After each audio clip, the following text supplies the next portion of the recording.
Hello, everyone. Yeah, I'll be singing from my hymn book, hymn 125. And if you like this video, you can subscribe. Fìyìn fún Olùṣọ́ àgùntàn Ísírẹ́lì. As you listen, may you be blessed in Jesus' name. Amen.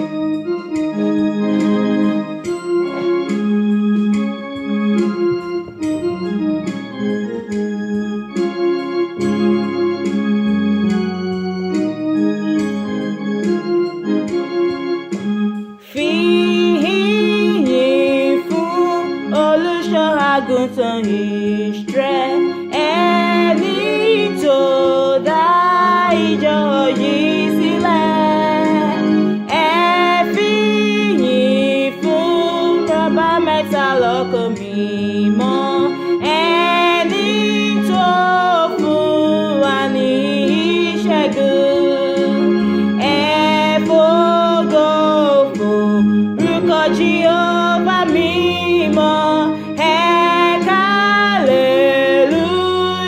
Ológo jùlọ, ẹ fi dùùrù kọrin mímọ́ sí Baba, ẹni tó ń bẹ nínú ìmọ́lẹ̀ ńlá.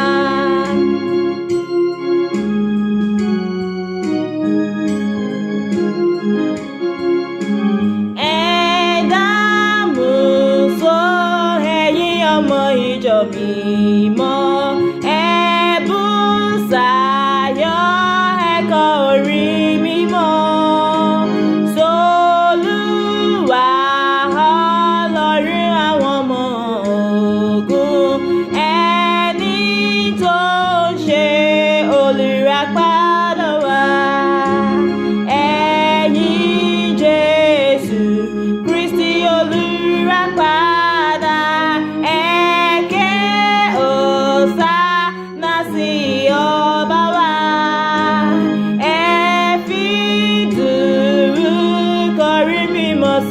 Baba, ẹni tó ń bẹ nínú agbára ńlá.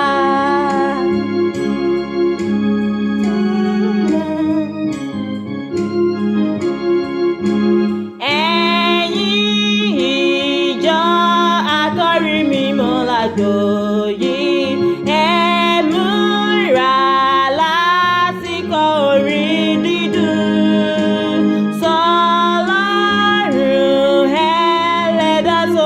Nínú ògo, mo máa pàdé ògo yóò jẹ́ sí yín.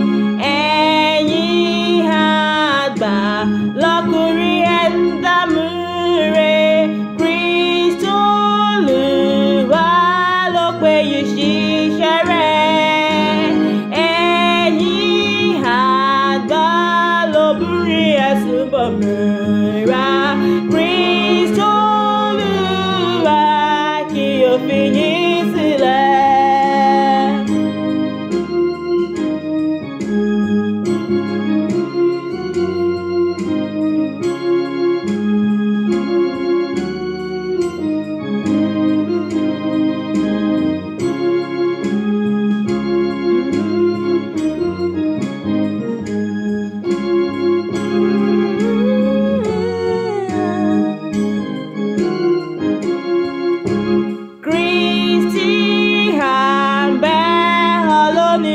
Alágbára ká lè ṣe iṣẹ́ rẹ̀ dópin.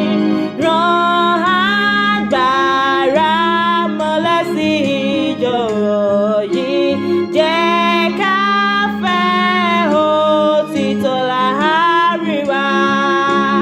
Bá wa fọ̀tẹ̀ kú èṣù ọ̀tá ẹ̀mí wa. Àjogún ìjọba, ẹ fàyọ̀ kọ́ orí mímọ́ sí ọba wa, ẹni tó ń bẹ nínú ìmọ́lẹ̀ ńlá.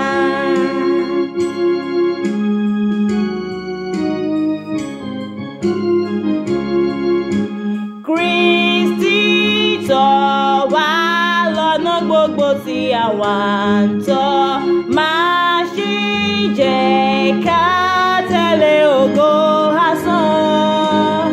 Èyí tí ṣe rírà fàdákà àtàṣọ tọwọ́ olùgbàlà sí ọ̀nà òtítọ́. Mú wa kọ̀nà gbogbo tí èṣù sílẹ̀ ká lè ṣàrà wá títí di òpin. Ẹ fàyọ̀ kọ́ orí ìṣẹ́gun s'Olúwa, ẹni tó ń bẹ nínú ọlá rẹ̀.